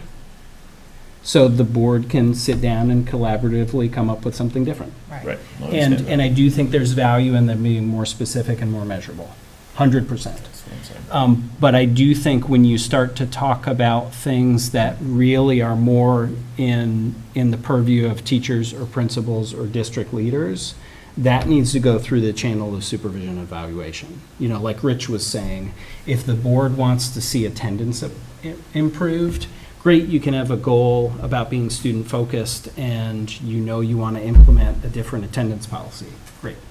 But if you want administrators or teachers to be doing something specific to improve attendance, you talk to I the don't think superintendent that's- about, Speaking just for myself, that wasn't Yeah. what I was saying. I was saying Yeah. that we can look to move the needle forward, and then that would be then implemented through, as you just said, principals and teachers and things like that. well, I do still think that needs to go through supervision evaluation. I think that's a different channel than, there's going to be alignment in these things, but there are going to be some things up here that really don't. So for instance, continue to work to support staff, because that's where I think the goal you were talking about, improve, test scores or whatever. That's going to happen by supporting staff. So what measurable goals that are within our purview could we put under there that have to do with improving student achievement? And it could be. And we do have Oh, like sorry, I 3 see. people online who are being super patient as we keep talking back and forth here. Oh, sorry. Okay, I'll just finish this up. So I think that, but we have to remember what our role is. Our role is to enable the superintendent to implement the programs needed to improve achievement. All right, I'm done. I'm going to go in order. Gray? Yeah, hi. I just want to back up what Rich had to say. And Brian, I understand what you're saying, but the board has a leadership role in this. And sometimes that means setting goals that the admin team has to then come up with a plan to follow. And I'm not talking about like being top heavy and super bring the hammer down. But I think attendance is like a perfect example where attendance is an issue. And it wouldn't be unreasonable to set some kind of high-level goal for the district to achieve in terms of attendance, so that administrators have like a target to shoot for. In terms of how that's implemented, the board is not going to go to the administrators and say, well, we need you to do X, Y, and Z. But on the other hand, these goals are pretty goddamn vague. And there are ways we can set specific goals that are not us trying to step in and run the schools, but at the same time are being a little bit more specific about what our expectations are. And if that, ruffles a few feathers because all of a sudden people think we're trying to tell them what to do, well, at some level, our job is to tell them what to do at a high level. So that's my 2 cents worth. Okay, thank you, Greg. Josh? Steven had his hand up before me. Oh, okay, I was just going in order on the screen. Okay, Stephen?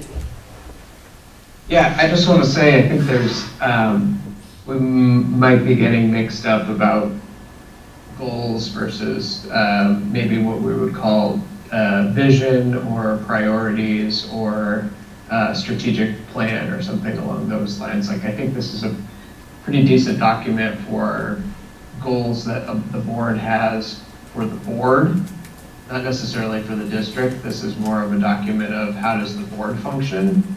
But what I think we need to do and ought to do is get more detailed during the retreat with like a 5-year plan, kind of strategic vision and sort of thing. We talked about it a little bit at the last summer's retreat. We started doing some of these things. For instance, we have a priority and a focus on math, and adding more to that. I don't know that we need to go as far as like 57% of the students are going to be 12% above the average level. I don't know that that's necessarily our role to come up with those sort of metrics. But I think it is important for us to, if we are actually going to take a look at something like math and math intervention, it's something that needs to have board support for many years. And so having it sometime during the summer, maybe retreat to create these long-term kind of mental health, math, areas that we want to have focus to so that we can justify backing these things up with budgets the next couple of years from a finance standpoint. That's what I'm thinking about. So yeah, to me, I see it as not necessarily the same process as this particular goals document. It's a different process that would be done in conjunction with admin and that sort of thing. That makes sense. Thank you, Stephen. Who's next, since, Josh? I just want to be, speaking of the dead horse, but if you can't think of an action that we can take as a board that would actually move a number or do anything, it does not belong on that list. We can't control, we could write an attendance policy, but we can't do anything in the school. We can't do something. So it doesn't have, that can't be a goal for us. If you can specifically say what we can do as board members to do something, then that should be a goal that's on this list, just to be clear. And so putting prescriptive things that we have actual no power in, all it's doing is, it's not really a goal for us. I think that is the main point, is that I just want to try to reinforce that. One of the most frustrating things about being on a school board is you actually don't have as much power as you want to have. Yeah. Yeah. And that's the reality. Yeah. And that's If you're doing your job the way it's prescribed. But you can adopt a policy. You can fund things, Yes. and money moves a lot things. Right. But that's you can, the goal. It's you not can, the number of, we will draft a policy Yeah. for improving attendance. and you can supervise and evaluate the superintendent. And I think those are 3 very large levers that if you have a priority, if attendance is it, you have 3 large levers to pull. And if you want to be more specific on this document about how you're going to pull those levers, fantastic. I think that's great. In the past, the board hadn't wanted to be that specific. Personally, I think that's a great move. Lenny? Yeah, just a couple of things, and again, as Josh said, I don't want to beat the dead horse here. But we did, for a period of time, have very specific goals that we, as a board, had absolutely no control at all. And I'll use one example that's on here where we say continue to work to support staff through open communication that creates strong feedback loops to inform board work. You heard about the Bookworms program tonight. That's been very successful. And part of the reason why it's been successful is because folks came to us, curriculum coordinators, Jody, teachers, and said, we think this will work. That's the feedback loop. We said, okay, we'll fund it, and we paid for it. And what you heard tonight was part of that feedback loop, telling us that it actually has worked. So we're not being specific in terms of, well, you need to raise scores X amount. Scores have been raised because that feedback loop, in this instance, and I'm just using this one instance, has come from the teachers to administration to the board, and we've supported what they wanted through finance. And that's what we do. And I think that's a powerful example. I do think it is, because the board had a role there and the board contributed to that. Absolutely. All right, so I'm gonna let Gray go again, and then I think the consensus is that we're gonna look at these at the retreat and see how we can make them a little bit more measurable, based on what we've done over the past year. Gray, go ahead. Yeah, I'll keep it very brief. You know, listening to Josh and Stephen and Brian, you know, I guess I realized that I'm going to use the attendance solely as an example, not that that's even necessarily an issue, but just as an example. Okay. That the area where we could have, you know, a slightly more direct input is at the policy level. Right. As opposed to So where we can write a policy that describes our vision and what we would like, and then that is the mechanism for the superintendent and administrators and teachers, you know, to work towards. Does that make sense? Totally. Yeah. All right. So I kind of amend my earlier comments, and thank you very much. Thank you. I have a quick question. Oh, go ahead, Sarah. That was David. David, sorry. I was just so. Is there anything in place within the math curriculum or the math discussions that's similar to Bookworms? No. And that's something there's been a groundswell of change in literacy the last several years. Our folks are looking around at math programs, and all the math programs, the more popular ones, tend to have pretty similar elements. So we haven't seen such a sea change in how folks think about math instruction. We haven't. What we as a district know we need to do is start supporting folks with an intervention program. It could be that when we have some interventionists and they have a little more time to do the research, that something might pop up. But, you know, Science of Reading was making national news. There's nothing making national news about math programs that we've really seen. So unfortunately, we haven't found it yet. Good question, though. So just as a new guy, where does what's the word that we're going to do in the summer? The retreat. The retreat. Where does that take place? How long does it last? We're going to What's it talk about? about Questions? it. We don't know. We're going to talk about it. It's going to be on the agenda for the next meeting. And Oh, that way we'll next have. meeting, you're going to Next tell- meeting, okay. and then we'll have a, you know, we That's can fine. plan for schedule, time, look at some ideas of ways to run that You retreat. have it right here, or is it? Well, we're going to figure that out, Dave. Oh, Okay? All right, so I'm going to move us along because time is starting to pass. Committee reports. Lenny, you want to go ahead and do your thing? Sure, I'd love to.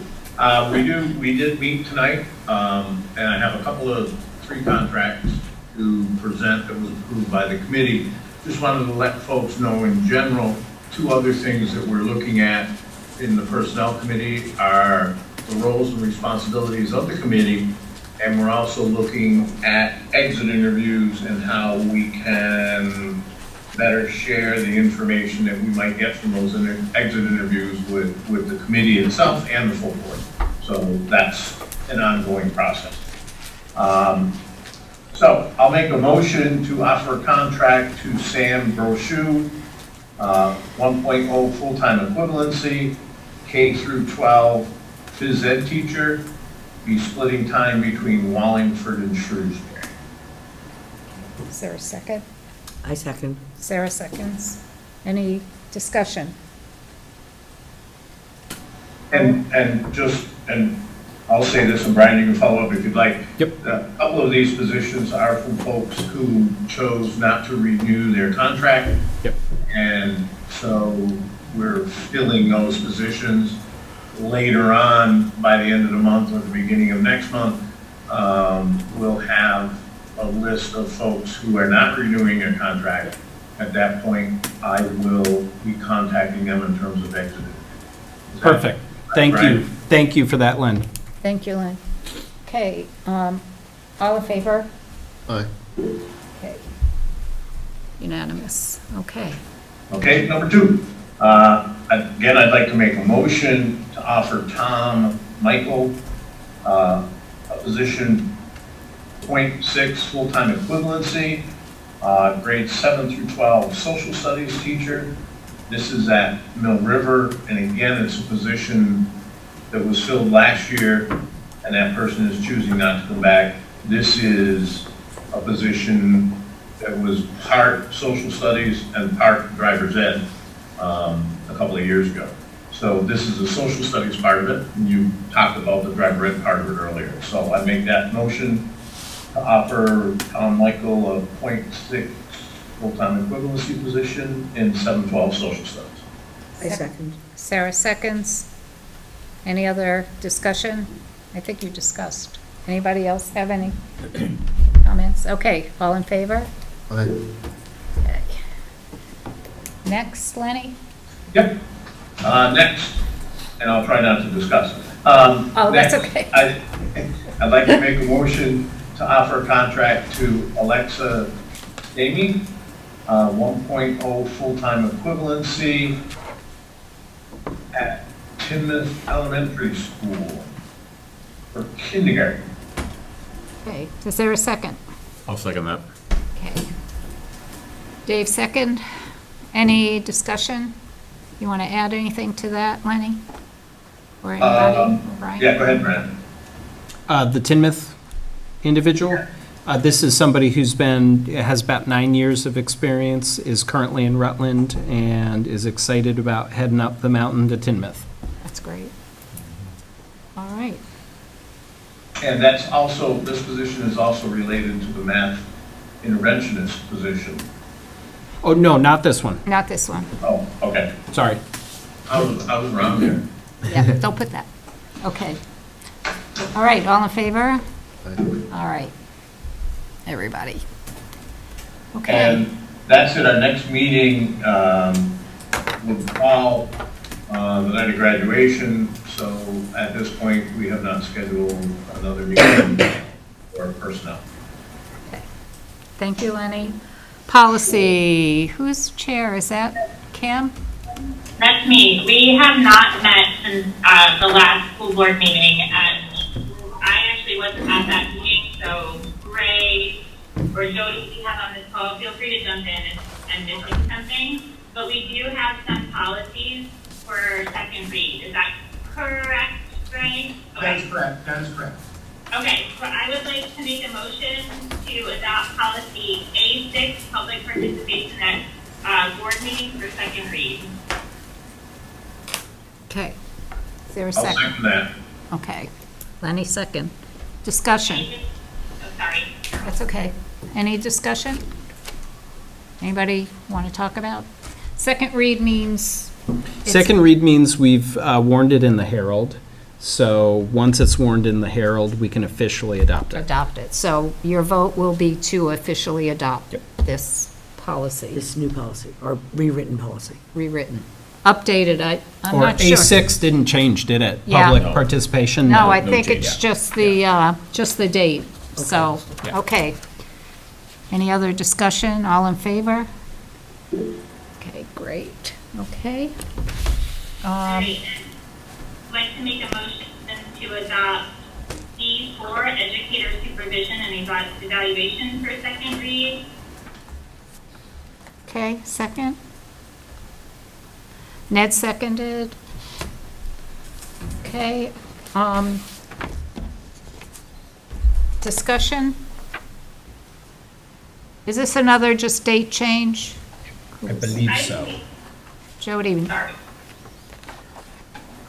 I believe we're also renumbering this one, but I can't, if somebody else from the committee remembers correctly. Just remembering it, yeah, But we're not changing what it says. correct. Right, okay. One of the things that we're trying to do is, when we're putting our policies together, is looking at organizing them in a more concise way than they have been in the past, so that they sort of fit into particular topic areas. Yeah, I believe we were just renumbering for that exact purpose there. Yep. Okay, that makes sense? All right, all in favor? All right, everybody. Okay, And then we have D5, personnel files. I'd like to make a motion for second read of that. I'll second that. okay. And is this another just date change I believe so. and number? Actually, the SBA is no longer saying it's needed. So, again, if the committee wants to remind me, were we thinking of actually eliminating this one? I don't believe so. I think we were eliminating, wasn't this the one where we were eliminating the references to statutes at the bottom of it? Yeah. Yeah. Oh, yeah. Yeah, Leaving it as the text, because the statutes change too frequently. Good memory. Yep. that's right. And the wording, and like, it would have been, the wording for when we're doing the, in like the agenda would be like rescinded. Right. Like we were getting rid of it. Yeah. Yeah, I did. Okay, any other discussion? All right, all in favor? All right, unanimous. Okay, You know, and I think that is something, thinking about the board goals, we talked very specifically about working more systematically to address policy, and that's been something that has been a success. We've chipped away at a really big mountain. There are a lot of 2016 policies left, but the progress made, I think, is really good. And I have that our next meeting is Tuesday, May 13th, so next Tuesday at 5:30 at Mill River. Is that, I'm realizing though, because this is not the first one with me as chair, did I need to let Rebecca know about specifics for that, Brian, to post it?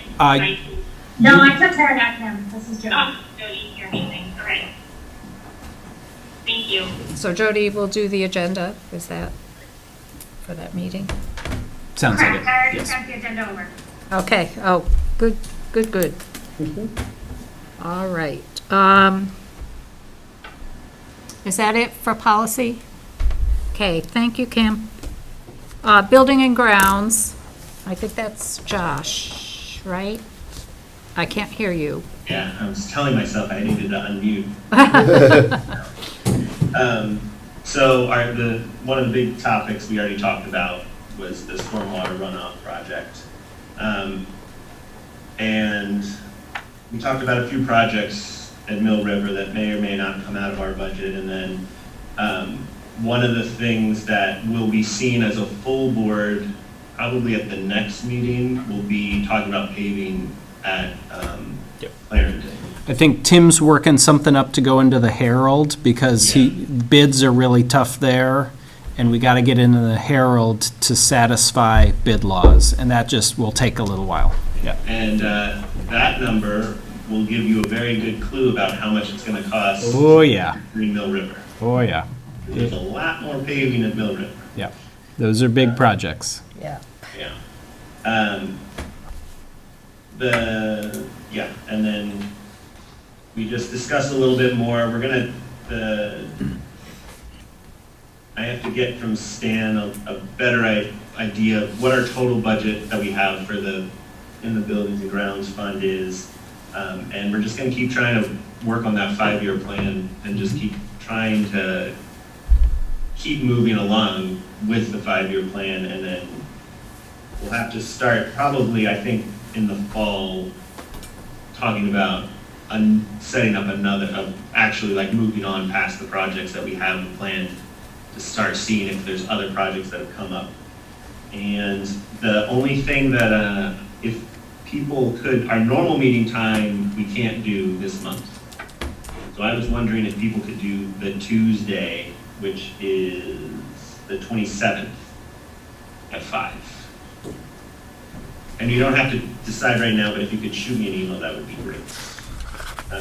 If it works, if we can get enough quorum. It works for me. Works for me. Same. At what time, 5? Yeah, that would be great.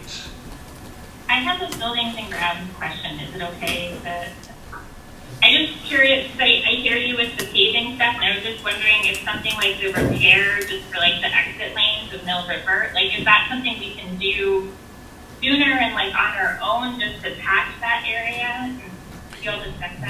They are doing that currently. The challenge is in rainy season, they have to kind of keep after it. They were doing cold patching until just recently, so they'll keep at it as they can. Okay, thanks. Yep. Yeah. And now, in theory now, we can actually move forward with looking at the paving for the full of it. So hopefully we'll be able to figure that out in a timely manner. But That'll be a big one. It might come down to a conversation of repaving the loop and that's it, because doing it all might be too much. right, and it's one of those things where like when we first started the conversation, we were like, oh, should we be doing Mill River and Clarendon, and like should we try? And the reality is the project, it's still not big enough. And Clarendon, get cost savings from it, so it's like that weird size. and I do think Clarendon is quite a bit worse, unfortunately. It's bad. Yeah. And we did and for clarity, like I did, ask to see like, are there other options besides paved? Like, are there other alternatives that we could use that would be cost savings or anything like that? And it turned out it was basically a wash. So then that means, so I think we had enough for quorum. So then our next meeting will be on May 27th at 5. Okay. All right. Thank you. Community engagement, Sarah? So our last meeting was April 16th at Wallingford Elementary. There was a lot of people there, actually. A lot of people interested in the 50th anniversary, but lots of people wanted to speak about the cell phone policy. Overwhelming support for restricting cell phone use. I didn't hear any voices otherwise, so that was really nice to see all those people there. The next meeting is May 21. It's not going to be like a normal meeting. Thank you, Carol, for arranging that. It's going to be a opportunity to meet with our state representatives. At this point, David Weeks, Terry Williams, and Brian Colomar have all said they would be there, as well as either in person or remotely, as well as David Bosch, Kevin Winter, and Chris Pritchard. Tom Burdett has not responded to 2 offers, so he probably won't be there. So that'll get advertised in the Front Porch Forum and other medias, so I expect a lot of people will be present for that from the public. Time and place? It's going to happen here, 6 to 7. Thank you. We have chairs. And there should be a lot of people, probably. And what day is that? That's on May 21st. It's before the regular board It'll be meeting. before the board meeting. If we expect a lot of people, we have chairs. We should get more chairs. May 21st? We can work on doing some kind of stadium-ish seating over here Yeah, without we can. it. And some of those We'll- reps we'll- said they would actually come yeah. in person. Yeah, There was some question about that. We'll pile as many chairs as we can in here. Yeah. Okay. we will move them in. All right. And, okay, so I think that's all set. Negotiations? We met yesterday, and we are appreciative of the association continuing to work with us, and we will be meeting again in 2 weeks. Okay. Any questions about that? I just want Okay, to note that the times, I'm on that committee technically, but the times don't work for me. I'm still at my actual job at that time of day, so I don't think I'm gonna be able to make it if it continues that time. I know I'll be late into the show anyway, but just want to acknowledge that. That's totally understandable. And, luckily, it ends, and then by the time we have, like, You get a year off. reorganization for committees, we can make sure that people can do it, Sounds good. yep. Okay, pay orders, Stephen. Yes, we have payroll warrants. April 16th, in the amount of $7,571.78. April 25th, in the amount of $635,304.32. And May 1st, in the amount of $7,579.18, for a total of $650,455.28. We all make a motion to accept these payroll warrants as read. Seconded. Ned, second. Any discussion? All in favor? All right. And payable warrants, accounts payable warrants. We have a general fund in the amount of $348,768.13. General fund in the amount of $19,820.18. ASP for $2,009. Lunch in the amount of $4,047.13 for a total there of $374,635.53.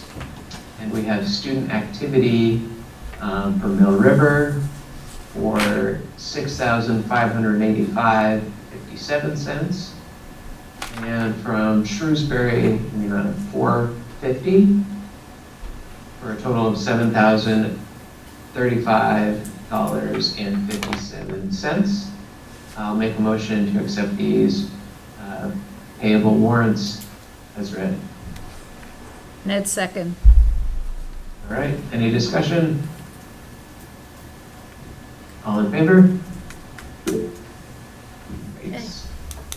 We haven't had a meeting in a little bit of time here, but we have our next meeting on May 29th at 5 p.m. We'll be getting some discussion of how this legislative session will affect budgeting for next year and some strategy for fiscal year 27 budgeting. I think we also will be discussing the request for a new position. Is that true, Brian? Yep. Am I saying that correctly? Yep. For fiscal year 26, so the current fiscal year discussion as well. I think that's all I've got. Thank you. Okay, any other legal business? I just have one. I just wanted to make a comment. It was that the school board member page. We all there's a bunch of people that don't have pictures, and a little bio is needed for a bunch of people. So if we could do that as a board mini goal of getting that page updated, that would be great. Who do we, And Josh, what's the mechanism if you have a picture and a bio? Well, I don't know that business, but You can, it was Rebecca. I assume you could send it to You weren't. Send it to Rebecca. Rebecca. You can, Okay. yeah, you can send it to any of us. If you can't do that, you can talk to us, and Connie will take your photo for your badge, too. I'm going to resend an email to folks that's got some information about that and about some other relevant things, just so you have it near the top of your inbox as you're thinking about that reminder Josh gave you.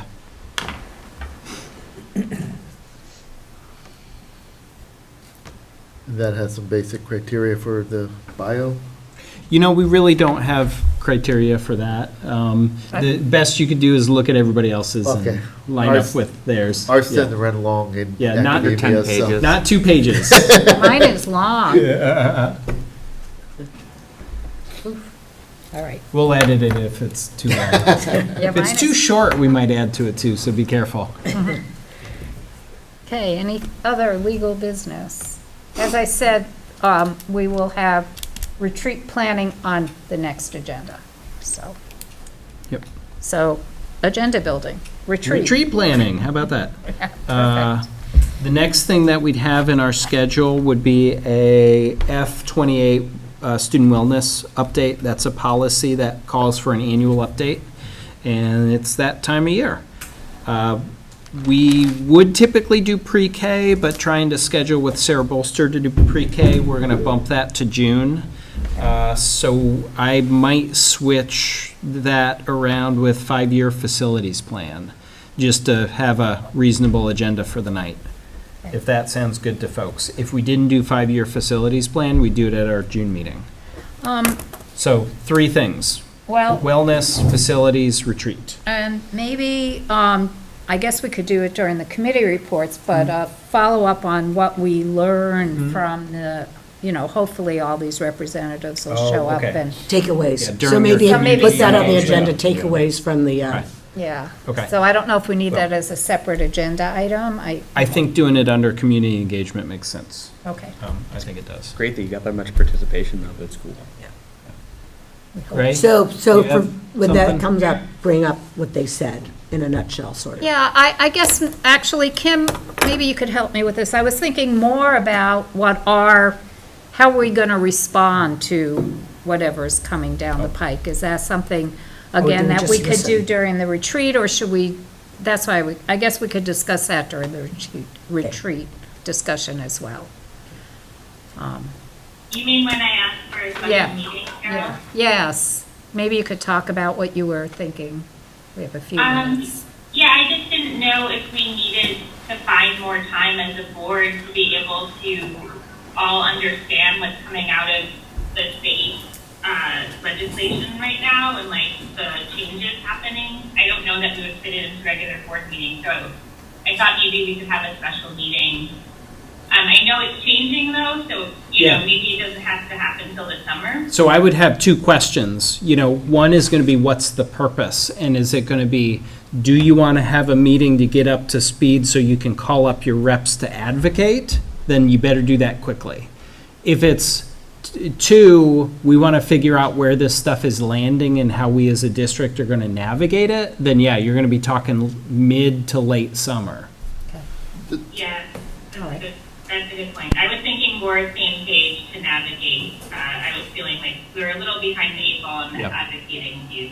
Yeah. Yeah. Just so that we're not reinventing the wheel, does Vermont School Board Association put those things out? And Yep. wouldn't we be wise to wait for sort of a summary on that? Yeah, and they just gave a good summary update of the differences between where the House left the bill, I think it's 454, H454, and what the Senate has done. If I were to give you my 30-second, let me get you up to speed so you can advocate, it would be, I don't see the Senate or the House agreeing, and I think there's going to be a veto. So I don't know that your advocacy right now does a lot. I have not seen this much advocacy from the VSBA, the VSA, and the NEA in years. So and now you throw into the mix, you've got Rural Schools Collaborative, and you've got the Friends of Vermont Education Group. You have a lot of groups advocating for a lot of things, and none of them are advocating for the same thing. So I think it's been hard to, Sort out the noise. yeah. That was maybe 45 seconds, sorry. Okay, Gray? Did you have a comment? I do. I'm not sure exactly how the order of these things is supposed to work, but I know the policy committee is meeting next week, and we're going to be discussing possible options for a cell phone. Yep. And it seems like we ought to then, whatever comes out of it ought to then become, because it's, it's a consequential issue, ought to come before the full board. Mm-hmm. And I guess the only thing I don't know about is like whether, it's supposed to go out for first read before it goes to the board, or how that works. But, I mean, in my mind, whatever we decide at the policy committee level next week Mm-hmm. ought to then be brought to the board for discussion, Mm-hmm. Before it really goes any further. Because, like Yeah. I said, it's a big issue. I'd like to see everybody on board with whatever it is that we decide. Yeah, that's a great, great procedural question, and Gray, the first read of that would be it going to the full board. Nothing else would be happening until the full board gave the thumbs up on that first read. So if policy is ready for that, awesome, we'll do first read at the next board meeting. Okay, so that, if we vote on first read for a particular policy, Yeah. that will put it on the agenda for the next meeting. Yep, perfect. Okay, great. That was my concern. Thank you. Yep. Okay, Lenny? Yeah, just a quickie. I get concerned, and please keep in mind, I don't want us to keep putting things off till the retreat in the summer. Yeah, Because- it fills up because fast. Suddenly, I mean, there's no way you're gonna have enough time at a retreat to do that. I mean, the retreats, and I'll speak to what David asked earlier, tends to be on a Saturday, tends to be a little bit more than half a day. And that's about it. So if I like Kim's idea of having another meeting. Yep. Right. Of talking specifically about legislative impacts and not necessarily adding that onto our plate at the retreat. Okay. I just want to remind us. And that's what we're gonna, that we'll hash that out at the next meeting. I what we wanna- understand that, but I just want people to be aware. And something Sure. else I'd remind folks, be thinking about your summer board meetings and what you're going to fill those with, because your late June is a really light meeting. Your July meeting had only ever been, we said, board goals. So those are two meetings that you've got a lot of space in. Your August meetings, you have a lot of space in too. It's not until we get to September that I have a lot of things added into those meetings. So if an item pops up that makes sense to dedicate most of your first or your second July meeting to, so be thinking about spreading some of those out over the summer as it, makes sense. Does that help a little too? So that it's not just a retreat that you can start nailing these things to. Right, Right. Okay. okay. Quick question, for Jody. Would you be able to give us copies of other districts' policies before the meeting of our next policy committee meeting on May 16th, so we could review them before the meeting? Yes, so I've already given those to Rebecca, and they should be going out with the agenda under Mr. Awesome, thank you. If there's Great, we have an agenda. nothing else, I think, executive session, no. Nothing ever. All right, I I'll move think. to adjourn. Great. All right, let's move to adjourn. All right. All Okay, right. excellent. Thank you, everybody.